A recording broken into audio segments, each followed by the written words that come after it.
మనోజు రాజకీయాల్లోకి వస్తాడు అనేది చాలా కాలంగా ఉన్నటువంటి ఊహాగానమే. అంటే తెలుగుదేశం పార్టీలో ఆయన యాక్టివ్ అవ్వబోతున్నారు అనేది ఎన్నికల కంటే ముందే వినిపించిన మాట. హ్మ్. ఎందుకంటే ప్రస్తుతం భూమా ఫ్యామిలీ కొంత తెలుగుదేశంతో ట్రావెల్ అవుతోంది. అవుతున్న సందర్భంగా వీళ్ళు కూడా అటే వెళ్తారు అని వినిపించింది. ఈయన కంటెస్ట్ చేస్తాడు ఏదో ఒక నియోజకవర్గం నుంచి మనోజ్ హ్మ్. అనేది కూడా వినిపించింది. కానీ యాక్చువల్‌గా వీళ్ళ ఆ కదలికలేమీ కనిపించలేదు. మధ్యలో ఒకసారి మోహన్ బాబు గారు వెళ్లి చంద్రబాబు గారిని కలిసారు. హ్మ్.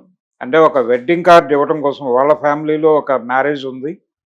ఆ మ్యారేజ్‌కి సంబంధించి వెడ్డింగ్ కార్డ్ ఇవ్వటం కోసం వెళ్లి చంద్రబాబు గారిని కలిసిన సందర్భంగా కూడా ఇదే స్పెక్యులేషన్ బయటకొచ్చింది.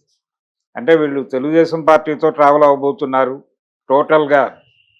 ఇప్పుడు విష్ణు కూడా తెలుగుదేశం పార్టీ వైపే చూస్తున్నాడు. హుహు. ఆల్రెడీ ఆయన ఈ మధ్య కాలంలోనే వెళ్ళి లోకేష్‌ని కలిసాడు. అయితే వాళ్ళ కాలేజీ రీయింబర్స్‌మెంట్ గొడవలు, ఫీజు రీయింబర్స్‌మెంట్ వ్యవహారం ఒకటుంది వాళ్ళకి.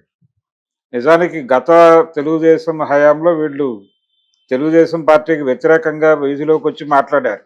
అవును. మోహన్ బాబు, విష్ణు, మనోజ్ అందరూ మాట్లాడారు. అప్పుడు కూడా ఫీజు రీయింబర్స్‌మెంట్ గొడవే. జగన్మోహన్ రెడ్డికి అనుకూలంగా మారారు. జగన్మోహన్ రెడ్డికి దగ్గరగా ట్రావెల్ అయ్యారు. ఈ ప్రయాణంలో మనోజ్ దూరంగా ఉన్నాడు.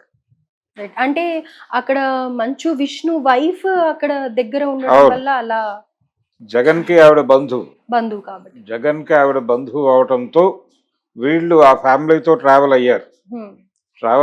అలాగే చంద్రబాబు గురించిన చాలా సమాచారం మోహన్ బాబు ద్వారా ప్రపంచానికి తెలియజేసే ప్రయత్నం చేశారు వైసీపీ నుంచి. అంటే మోహన్ బాబుకి, చంద్రబాబుకి ఒక బంధుత్వం ఉంది. ఆ బంధుత్వంలో భాగంగానే వీళ్ళు వ్యాపార భాగస్వాములు కూడా. హ్మ్. హెరిటేజ్ అనేది ప్రారంభించింది మోహన్ బాబు. ఓకే. హెరిటేజ్ డైరీగా చిత్తూరులో ప్రారంభించాడు ఆయన. ఆ తర్వాత అది ఎలా తెలుగుదేశం పార్టీ అంటే పర్టికులర్‌గా చంద్రబాబు గారి వైఫ్‌కి ఎలా వచ్చేసింది అది.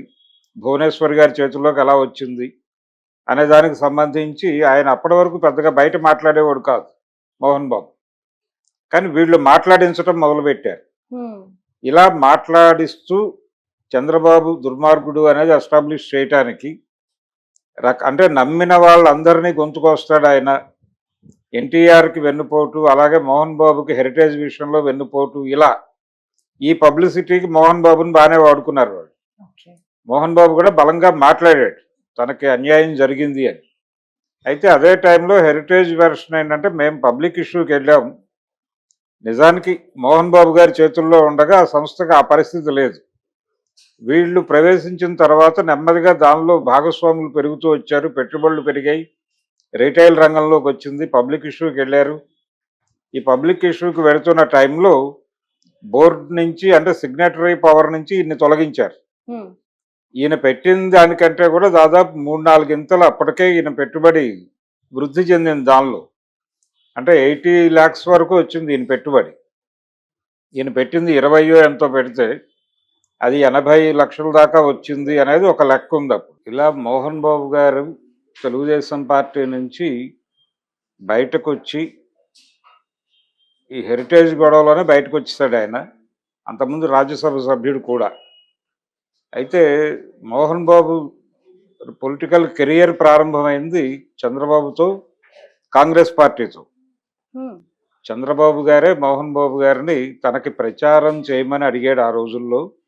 అంటే ఎన్టీ రామారావు గారికి వ్యతిరేకంగా ఆయన తెలుగుదేశం అభ్యర్థి మీద కాంగ్రెస్ అభ్యర్థిగా పోటీ చేశాడు చంద్రగిరి నుంచి. పోటీ చేసినప్పుడు ఆయన తరఫున ప్రచారం చేసింది మోహన్ బాబే. అయితే సినిమా రంగంలో ఎన్టీఆర్‌కి చాలా సన్నిహితుడిని అని చెప్పుకుంటాడు ఈయన మోహన్ బాబు. మోహన్ బాబు. కానీ రాజకీయాల్లో మాత్రం ఆయన ఎన్టీఆర్‌కి వ్యతిరేకంగా చంద్రబాబుకు చంద్రబాబు తరఫున చంద్రబాబు కోసం ప్రచారం చేశాడు. ఈ ప్రచారం జరుగుతున్నటువంటి సమయంలో ఎన్టీఆర్ కూడా కొంచెం నెగిటివ్‌గా మాట్లాడాడు. "ఏంటక్కడ తమ్ముడు" అంటాడు. "ఇక్కడేమో నాకు వ్యతిరేకంగా మాట్లాడుతున్నాడు మోహన్ బాబు" అన్నాడాయన ఆ నియోజకవర్గంలో. పైగా తన అల్లుడి తరఫున ప్రచారం చేస్తున్నాడు మోహన్ బాబు అనేది కూడా ఆయనకు తెలుసు. అందుకని సున్నితంగా సున్నితంగా మందలించాడు. ఫైనల్గా ఎన్నికలో చంద్రబాబు గారు ఓడిపోయాడు. తెలుగుదేశం అభ్యర్థి మీద ఆయన ఓడిపోయాడు. ఆ తర్వాత చంద్రబాబు, మోహన్ బాబు అందరూ కలిసి తెలుగుదేశం పార్టీలోకి వచ్చేశారు. వచ్చిన తర్వాత అక్కడి నుంచి ప్రతి ఎన్నికల్లోనూ ఆయన తెలుగుదేశం పార్టీ తరఫున ప్రచారం చేస్తూనే ఉన్నాడు. ఆయన కృషికి గుర్తించి రాజ్యసభ ఇచ్చారు. రాజ్యసభలో ఉండగానే ఈ హెరిటేజ్ ట్రాన్స్ఫర్ ప్రోగ్రాం జరిగిపోయింది. జరిగిపోయిన తర్వాత ఆయనకి మనస్తాపం కలిగి చంద్రబాబు మీద చాలా తీవ్రమైన విమర్శలు చేసి రాజకీయాల నుంచి నేను వైదొలుగుతున్నానని బయటకు వచ్చేసాడు. అప్పటి నుంచి ఈ కసినంతా, ఈ కోపాన్నంతా వైఎస్ఆర్సీపీ ఆయనతో మాట్లాడించే ప్రయత్నం చేసింది, ఓకే. అది అడ్వాంటేజ్గా తీసుకుని. ఇది ఒక ప్రయాణం జరిగిపోయింది, అయిపోయింది. ఫైనల్గా ఇదంతా కంక్లూడ్ అయిపోయిన తర్వాత ఆయన జగన్ తనకి చేసి పెడతాడు అనుకున్న పనులేవి జరగలేదు. దాంతో వైఎస్ఆర్సీపీ పట్ల మౌనంగా ఉండిపోయాడు.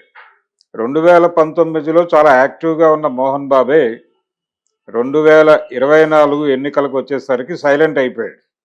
ఆయన ఫ్యామిలీ కూడా సైలెంట్ అయిపోయింది. ఆ టైంలోనే ఆయన చంద్రబాబును కలవటం జరిగింది. ఈ క్రమంలోనే మనోజ్ కూడా తెలుగుదేశం పార్టీలోకి ఎంట్రీ ఇస్తున్నాడు అనేది వినిపించింది, కానీ అటువంటిది ఏం జరగలేదు. అలాగే అతను మౌనికా రెడ్డిని పెళ్లి చేసుకున్న తర్వాత కూడా ఇది వినిపించింది, ఆయన తెలుగుదేశం పార్టీలోకి వెళ్ళిపోతున్నాడు, యాక్టివ్ పాలిటిక్స్లోకి వెళ్ళిపోతున్నాడు అని. కానీ జరగలేదు. మెడ్రాస్ కేంద్రంగా వాళ్ళు ఒక ప్రొడక్షన్ హౌస్ ప్రారంభించారు. దాని తాలూకా వివరాలు ఈ మధ్య ఆయన ఈ వివాదం తర్వాత, విష్ణుతో వివాదం తర్వాత ఆయన ప్రపంచానికి తెలియజేశాడు. నా మిత్రుల పెట్టుబడులతో నేను ఒక చిన్న సంస్థను ప్రారంభించాను అక్కడ అని. దాని తాలూకా ఏర్పాట్లు ఏవో చేసుకుంటున్నారు. దాంతోపాటు ఆయన సినిమాలు చేస్తున్నాడు. ఒక సినిమా తను ఆల్రెడీ సెట్స్లో ఉంది. అది కాకుండా వేరే వాళ్ళ సినిమాల్లో కూడా నటించే ప్రయత్నం చేస్తున్నాడు ఆయన. ఏ క్యారెక్టర్ అయినా పర్వాలేదు అని ఒక ఆఫర్ ఇచ్చాడు.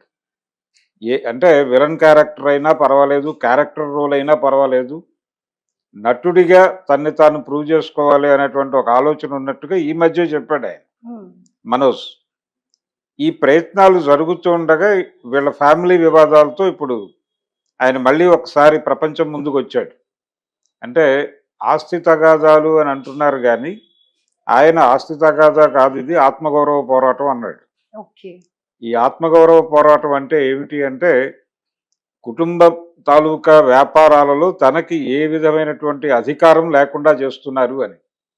అంటే ఎడ్యుకేషనల్ ఇన్స్టిట్యూషన్స్కి సంబంధించి అది కుటుంబానికి సంబంధించినటువంటి వ్యాపారంగా చూస్తే అక్కడ ఏ నిర్ణయం తీసుకోవటంలోనూ మనోజ్ ప్రమేయం ఉండటం లేదు. అందుకని ఇంపార్టెన్స్ లేదు, అసలు అతను పట్టించుకోవట్లేదు ఎవరు. ఈ పెయిన్ ఉంది, బాధ ఉంది అనేది కూడా అతను రేపు పొద్దున అక్కడి నుంచి పెట్టుబడులు, అక్కడి నుంచి వచ్చేటువంటి లాభాలు ఎటన్నా తరలిస్తే, అక్కడ ఏదైనా నష్టం జరిగితే ఆ ప్రభావం దీని మీద పడితే అందరము బాధ్యులం అవుతాం. కాబట్టి అందరికీ చెప్పి చేయాల్సి ఉంటుంది. రేపు పొద్దున్న రెస్పాన్సిబిలిటీ తీసుకోవాల్సిన పొజిషన్లో మేము ఉంటాం కాబట్టి మాకు కూడా చెప్తే బాగుంటుంది. అది చెప్పకుండా వన్ సైడెడ్గా జరిగిపోతుంది అంతా.